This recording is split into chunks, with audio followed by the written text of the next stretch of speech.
Hey, welcome to the Coach's Corner for Homeschool Moms. I'm Teresa Wiedrich, the Certified Life Coach and Homeschool Mentor, and I'm over here in Facebook on the Homeschool Mama Support Group to help support you, to help you shed what's not working so you can really do this homeschool mom thing intentionally. So first of all, happy Thanksgiving to all the American Thanksgiving moms or American moms. I won't be joining you with Thanksgiving turkey, but I will be watching football because why not take a break with the rest of the world? I hope it's going to be a fun week for you all.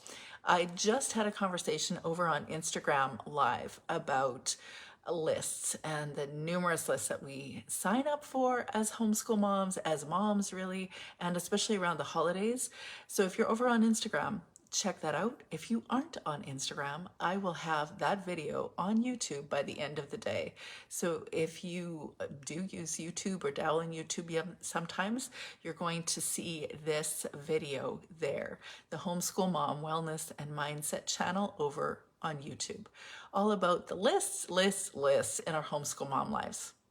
But today, as promised, I wanted to talk to you about emotional energy, the invisible job that we do as homeschool moms, the emotional energy that we expend every day. This is one of the biggest challenges as a homeschool mom, is to be fully present, be fully connected in with ourselves and with our kids intentionally every day. And we're not robots. So we have some days we have more energy than others for various reasons. Maybe the moon, maybe the cycle, maybe things going on in various relationships. Maybe we have a chronic illness. So many possibilities. But we certainly do have variations in our emotional energy because we're humans, and humans aren't always static. And as homeschool moms, because we have this beautiful opportunity to be with our kids all the time, it also means that we have this opportunity to not have as much energy, a consistent flow of energy all the time. We feel like our emotional energy draws are depleted at times. I don't know if your experience is like this, but at the end of some of the homeschool days that I had, I felt truly done. Like I cannot lift one more book to read one more story before kids go to bed. Or when I woke up in the morning, I didn't feel very energized. There were seasons even of that. I wonder if that's your experience or where you're at with that. I know that as we go into the holiday season, some moms are taking these big breaks and saying, you know what, forget it. I'm just like closing the books and we are just going to have fun. We're just going to focus in on the season or focus in on the memories we can create in the season. And I think that's a beautiful thing. And if you're not in that mindset and you really do want to finish up some things, I am more likely to have been in your camp. I relate to that. I want to get the things done. But honoring first where we are in our emotional energy, how much energy we really have to do this day intentionally is important because we're humans, not just homeschool moms. So I'm curious where you're at right now at this time of year. So this is November. Not everybody's in the same hemisphere, so we're not getting the same seasons. But if you would just share with me below maybe a number on a scale of 1 to 10, how energetic you feel, or maybe you can drop in an emoji to show me how you're feeling today, where you're at generally at this season, I would love to hear. So what my thought was is that I could offer you some practical strategies to manage your emotions or your emotional energy. So assuming that you're going to tell me exactly where you're at, one of the strategies I think that we can incorporate is actually what I just did. I asked you where you're at. We may not always have another mom on the other end of our text, or we might not always have a phone call with someone to have them check in with us every day or every hour of the day. But we can do it for ourselves as well. We can actually do this one very simple thing. Build a self-awareness strategy. We need to learn to name our emotions in order to tame our emotions. They say, name it to tame it. Now, I don't really think you can tame emotions. I think we have to accept that emotions are part of being a human and they typically won't last more than 90 seconds, even the most intense emotions. They are moving with the, clouds in the sky. They move rather quickly, so we can shift rather quickly. But when we learn to name it, and when we learn to really clarify or identify what it is we're feeling, we tend to dissipate the intensity just by the mere act of recognizing what it is that we're feeling. There was a book that came out last year that I spoke about on my podcast. It's called The Atlas of the Heart by Brene Brown. And she speaks about learning to name your emotions, to tame your emotions. The more words you have to describe your emotions, the more likely you are to feel a certain emotional, at peace at times. You're able to manage your emotions or address your big emotions. And of course, address your kids as well. So taking a moment every morning just to check in with yourself and ask yourself, how am I feeling today? That's the beauty of journaling. You can be in relationship with yourself and a journal and a pen and just ask yourself, how am I feeling today? Get into the practice of naming your emotions instead of just swiping them aside and saying, no, you cannot feel the feelings. You cannot experience the emotions. That's just not true. You can tell yourself that it's not, that you don't have to feel all your feelings. You can tell yourself you don't have permission to feel all your feelings. You don't have time for your feelings. Your feelings don't matter. You can tell yourself that. And sometimes some people do. And those feelings and the energy that embody those emotions, that energy goes somewhere. It causes illness. We were meant to feel our feelings and also to address the sign of, or the what it's pointing to, because emotions always tell us something about what we're thinking. And so it is actually an invitation for us to address whatever is happening behind that emotion. But we need to be honest with ourselves about what that feeling is and name it.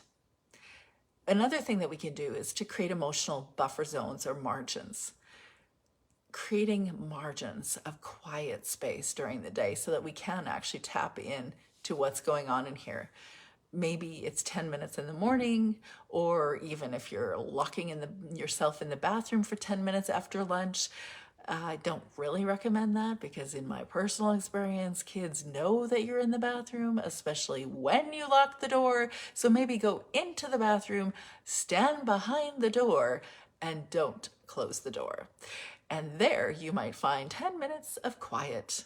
And you can do what I do every day, really still to this day, at 11 a.m. every day, unless I'm in a coaching session.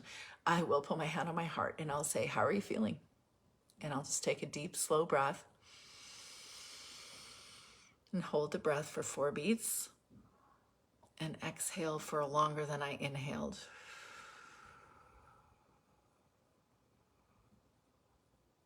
And allow myself just to feel what I'm feeling, where I'm feeling it. Maybe just sit in silence and not be overstimulated for a solid 10 minutes and see if I'm doing okay. Creating that emotional buffer zone in your day.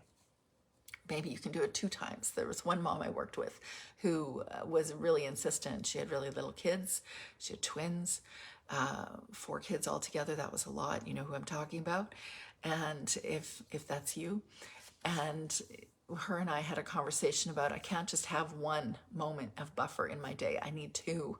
And one of them specifically is around, my words, arsenic hour, dinner prep, around that time when kids are just like antsy and they're busy and they're talkative and you are talked out and you just need a little break. So that might be another time of day that you want to get away and just check in with yourself and breathe. The third thing that you can do is to, when your kids have big feelings, try saying, I see that you are experiencing ... or you just finished saying ... Would you like to tell me more about that? When you do that, you're building connection. You're showing them that you're seeing them, that you're hearing them, that you're understanding them. You're teaching them emotional intelligence. And it certainly reduces the emotional guesswork in a relationship where you're wondering, what is that other person thinking? Or why are they thinking that again? Or they shouldn't be thinking that again. Instead, you're actually building connection of understanding with them. But also, when you're doing it with them, you might ask yourself, am I doing that with myself? Am I giving myself that kind of space to allow myself to feel my feelings and to ask myself how I'm doing? Do I understand myself? And the fourth thing that I want to encourage you to do is to celebrate the moments where you did engage something in a way that you're proud of, emotionally engaged it, where you maybe kept your cool during a tough moment in the day, or you laughed something off instead of reacting to something, or you asked someone how they were feeling or what they really needed in a moment. Focus on the positive things.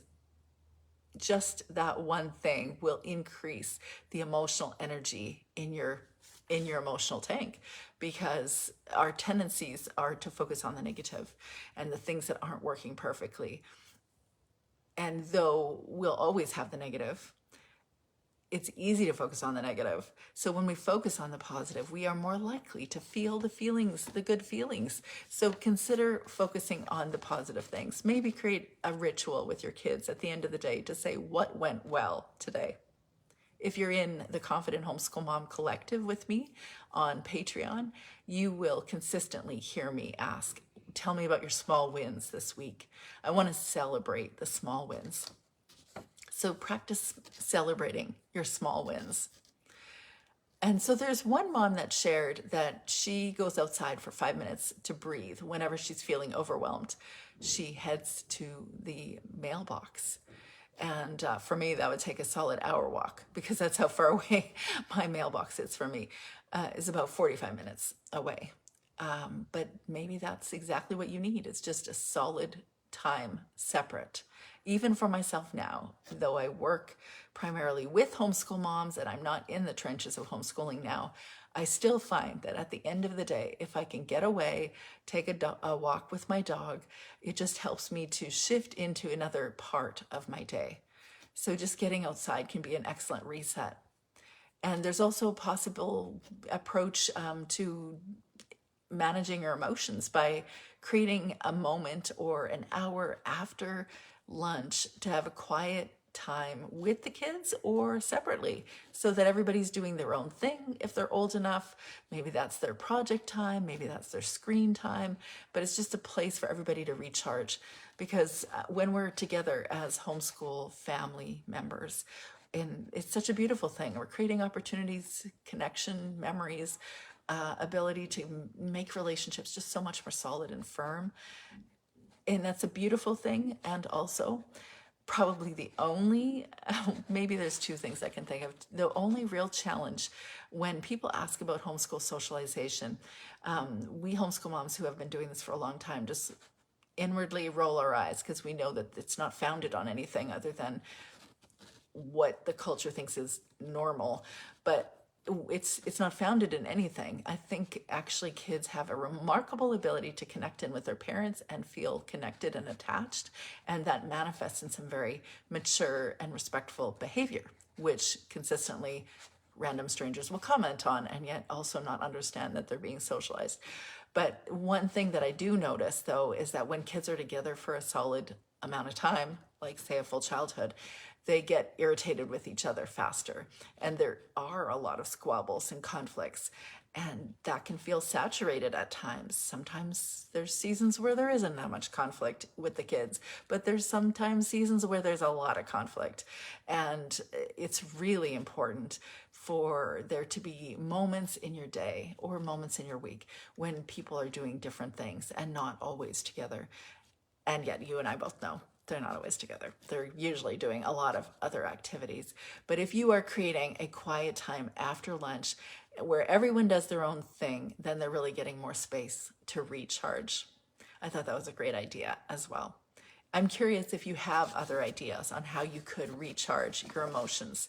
I certainly have many ideas that I engage in coaching. If you're interested in coaching or would like to learn more about coaching, ask me for the booking link and you're welcome to have a conversation with me to learn more about that. So here's your challenge for the week.